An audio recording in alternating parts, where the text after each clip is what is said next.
సినీ నటుడు పవన్ కళ్యాణ్ జనసేన పార్టీని స్థాపించి పుష్కర కాలం పూర్తయింది.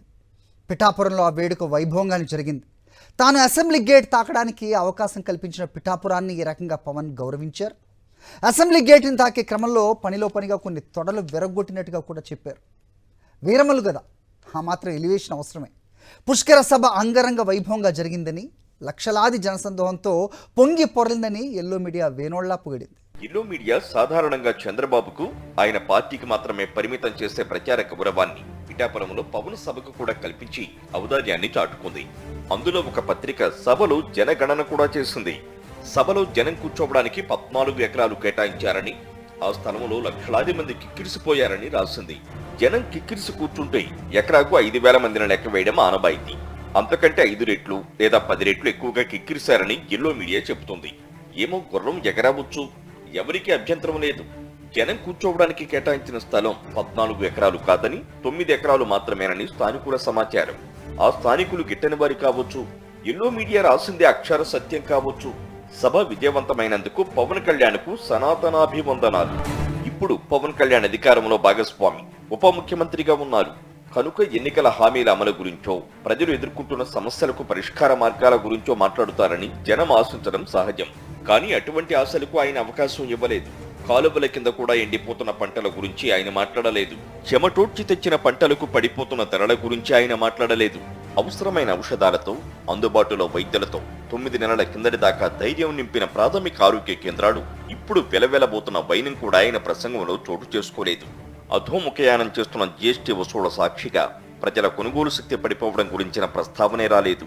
పేద మధ్యతరగతి వర్గాల్లో ఆత్మవిశ్వాసం నింపిన విద్యా విప్లవానికి ఎందుకు కళ్లెం వేశారన్న దానిపై వివరణే వినిపించలేదు. డొక్కా సీతమ్మ పేరు పెట్టి ఇంటర్ విద్యార్థుల కోసం ప్రారంభించిన మధ్యాహ్న భోజన పథకం నెల తిరగకుండానే పరమనాశరకంగా ఎందుకు దిగజారిందో ఆయన చెప్పలేదు. ఆర్బీకే సెంటర్లలో అందుబాటులో లేకుండా ఎరువులు, విత్తనాలు ఎందుకు అదృశ్యమయ్యాయో, ఇల్లిల్లు తిరిగి సేవలందించిన వాలంటీర్లు ఏమయ్యారు అనే విషయాల గురించి పవన్ మాట్లాడలేదు. ఎమ్మెల్యేలు, నాయకులు జనం మీద పడి దోచుకు తింటున్నారని ఎల్లో మీడియానే కూడై కూస్తోంది. పంపకాల్లో తేడాలతో కూటమి నాయకులు కాట్లాడుకుంటున్నారని కూడా పచ్చకోడి కూడెక్కి కూస్తోంది. అధికారులు కలెక్షన్ కౌంటర్లు తెరిచి అక్కడ వారి సతీమణులను కూర్చోబెడుతున్నారని కూడా ఆరోపణలు చేస్తోంది. ఇటువంటి కీలక విషయాల జోలికి ఆయన వెళ్లలేదు. లౌకిక విషయాల గురించి ఆయన మాట్లాడదలుచుకోలేదు. ఆయన ప్రసంగమంతా అలౌకిక పారవస్యమే. ఈ సభ ద్వారా ఆయన 3 అంశాలను చెప్పదలుచుకున్నట్టు మనం అర్థం చేసుకోవాలి. మొదటి నుంచి ఆయన రాజకీయ ప్రయాణమంతా సిద్ధాంతబద్ధంగానే సాగిందని జనం నమ్మాలనేది ఆయన మొదటి పాయింట్. బాల్యం నుంచి తాను సనాతన ధర్మం కోసం పోరాడుతున్నానని చెప్పుకోవడం, తద్వారా ఆ శ్రేణుల్లో అగ్రభాగాన నిలబడాలని కోరుకోవడం రెండో పాయింట్. కొందరు విశ్లేషకులు, మరికొందరు మీడియా వ్యక్తులు ఊహిస్తున్నట్టు కూటమిలో విభేదాలేవి ఉండబోవని, అక్కడ మోదీకి, ఇక్కడ బాబుకు విధేయుడుననే సందేశాన్ని శ్రేణులకు పంపించడం మూడో పాయింట్. లెఫ్ట్ నుంచి సెంటర్ కు, అక్కడి నుంచి రైట్ కు తన సిద్ధాంత విధేయత మారిందని మీడియాలో వస్తున్న విమర్శలకు పవన్ కళ్యాణ్ అసహనం వ్యక్తం చేశారు. చేగువేరాను తాను అభిమానించడానికి కారణం అతను కమ్యూనిస్టు కావడం కాదట. వైద్య వృత్తిని వదిలేసి విప్లవకారుడుగా మారినందువల్లనే అభిమానించాలని చెప్పుకొచ్చిన పవన్ కళ్యాణ్ భాషణపై సిపిఎం అగ్రనాయకుడు బివి రాఘవులు వ్యంగ్యంగా స్పందించారు. చేగువేరా మెడిసిన్ చదివిన మాట నిజమే, కానీ ఆయన వైద్య వృత్తిలో ఎప్పుడున్నారో నాకైతే తెలియదన్నారు. నిజంగానే వైద్యుడిగా ప్రాక్టీస్ చేసిందేమీ లేదు. అంతర్జాతీయ విప్లవకారుడుగానే ఆయన ప్రసిద్ధుడు.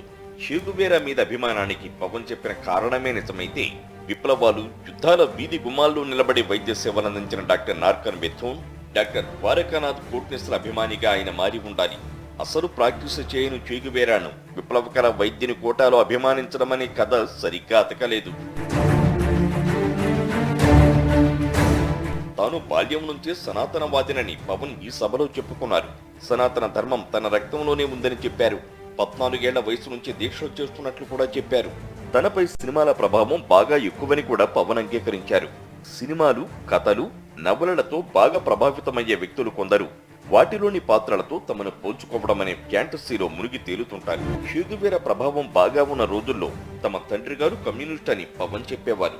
అంతటితో ఆగకుండా నానమ్మ దీపారాధన చేస్తుంటే ఆ దీపంతో నాన్నగారు సిగరెట్ కాల్చుకునేవారని కూడా ఒక సందర్భంలో ఆయన చెప్పారు. ఇంతకన్నా అవగాహన రాహిత్యం మరొకటి ఉండదు.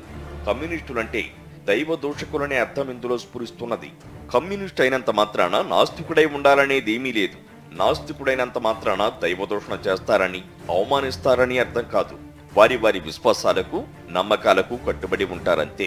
దైవదూషణ వంటి పనులకు విశ్వాసాలతో సంబంధం లేదు, అది వ్యక్తిగతం. పూజ పురస్కారాలు చేసే సంప్రదాయ కుటుంబాల్లో పుట్టిన నిగశర్మ వంటి వారి కథలు కూడా మనం విన్నాం. ఇప్పుడు ఆయన సనాతన ధర్మ ప్రభావానికి లోనైన తర్వాత కుటుంబ కథలో కొంత మార్పు చేశారు. కేవలం 20 ఏళ్ల వయసులోనే నాన్నగారు కమ్యూనిస్టు భావజాలంతో ఉండేవారని, ఆ తర్వాత రామభక్తుడుగా మారారని పిఠాపురం సభలో పవన్ చెప్పారు. తన చిన్నతనం నుంచి ఇంట్లో రామనామ జపం వినిపించేదని ఆయన అన్నారు. తన సనాతన ధర్మం నిబద్ధతపై ఎవరూ సర్టిఫికెట్ ఇవ్వాల్సిన అవసరం లేదని, ఈ దేశం కోసం ప్రాణత్యాగానికైనా సిద్ధమేనని మరోసారి ఆవేశం ప్రదర్శించారు. ఇదంతా ఎందుకంటే తాను చిన్నతనం నుంచి సిద్ధాంత నిబద్ధతతోనే ఉన్నానని, ఆ సిద్ధాంతం సనాతన ధర్మమేనని ఇప్పుడు ఆయన సవరణ చేయదలుచుకున్నారు. చేగువేర కమ్యూనిస్ట్ అని కాదు, మంచి వైద్యుడు, విప్లవకారుడు అయినందువల్ల అభిమానించారు. మరి శ్రీశ్రీ, దాశరథి, శేషేంద్ర వంటి వారి సంగతి ఏంది? అవకాశం దొరికిన ప్రతిసారి వారి కవితా పంక్తుల్ని వల్లివేయడం పవన్ కు అలవాటు. వారు సనాతనవాదులా, సామ్యవాదులా? పిఠాపురం సభలో కూడా దాశరథిని, శ్రీశ్రీని ఆయన తలుచుకున్నారు. ఆ చల్లని సముద్ర గర్భం దాచిన బడబాలనమెంతో, ఆ నల్లని ఆకాశములో కానరాణి భాస్కరుడెందరో అనే దాశరథి గేయం సామ్యవాద గీతమా, సనాతనవాద గీతమా? ప్రసంగాన్ని ముగిస్తూ శ్రీశ్రీ మహాప్రస్థానంలోని అవతారం కవితను ఆశాంతం చదివి వినిపించారు. ఇంతకాలం ఈ పత్రికలన్నీ ప్రభవించబోయే విప్లవానికి సూచికలుగా భావించారంతా. మరి సనాతన ధర్మ పరిరక్షణ యాత్రికునికి ఈ కమ్యూనిస్టు విప్లవ ప్రతీకలెందుకో ఆయన విడమరిచి చెబితే తప్ప సామాన్యులకు అర్థం కాదు. ఆయన ప్రసంగంలో ఒక పక్క చంద్రబాబును పొగడ్తలతో ముంచెత్తుతూనే మోదీ తరపున వకాల్తా పుచ్చుకొని తమిళనాడులోని డిఎంకే పార్టీ మీద దాడి చేశారు. నియోజకవర్గాల పునర్విభజన పేరుతో దక్షిణాది రాష్ట్రాలకు కేంద్రం అన్యాయం చేయబోతున్నదని, దీనిపై ఐక్యంగా పోరాడదామని ఆ పార్టీ వాళ్లు వాళ్ల ప్రయత్నం ఏదో చేస్తున్నారు. బీజేపీ దీర్ఘకాల లక్ష్యాలకు ఇటువంటి చిన్న చిన్న ప్రయత్నాలు కూడా విఘాతం కలిగిస్తాయని బీజేపీ పెద్దలకు బాగా తెలుసు. వారి మనసరిగి పవన్ ప్రసంగించారు. అప్పుడెప్పుడో చిన్నతనంలో ఆయన మద్రాసులో ఉన్నప్పుడు తమిళుడెవరో గుల్టీ అని ఇచ్చాడట. దాన్నిప్పుడు గుర్తు చేసుకున్నారు. పవన్ సభ ప్రారంభానికి ముందే చంద్రబాబు, లోకేష్ బాబు ఆయనకు శుభాకాంక్షలు తెలియజేశారు. ఎల్లో మీడియా ఆ సభకు పూర్ణకుంభ స్వాగతం పలికింది. ఈ మూడు పార్టీల కూటమిలో లుకలుకలు ఉన్నాయని, విడిపోతాయని, బీజేపీ, జనసేన కలిసి ఒక కూటమిగా ఏర్పడతాయని ఊహిస్తున్న విశ్లేషకులు ఇప్పటికైనా తమ ఆలోచనల్ని సరిదిద్దుకోవాలి. విభేదాలేవీ లేవు, ముగ్గురు కలిసి పనిచేస్తారు. బీజేపీ, సంఘ్ పరివార్ల దీర్ఘకాలిక లక్ష్యానికి సహకరిస్తూనే మిగిలిన ఇద్దరు ఎవరి ఇంటిని వాళ్ళు చక్కదిద్దుకుంటారు. విశ్వసనీయ సమాచారం ప్రకారం లోకేష్ ను సీఎం కుర్చీలో త్వరగా కూర్చోబెట్టాలనే ఒత్తిడి బాబు మీద పెరుగుతోంది. ఆ పరిస్థితుల్లో డిప్యూటీగా ఉండటం పవన్ కు ఇబ్బంది కనుక ఆయన కేంద్రానికి వెళతారని, వచ్చే ఎన్నికల నాటికి దక్షిణాదిన బీజేపీ తరపున సనాతన ప్రచారానికి ఆయనను వినియోగిస్తారని తెలుస్తోంది. పవన్ స్థానంలో నాగబాబు రాష్ట్ర కేబినెట్ లోకి రావచ్చు. జనసేన కార్యకర్తలు ఇంతకంటే పెద్ద దృశ్యాన్ని ఆశిస్తే నిరాశ తప్పకపోవచ్చు.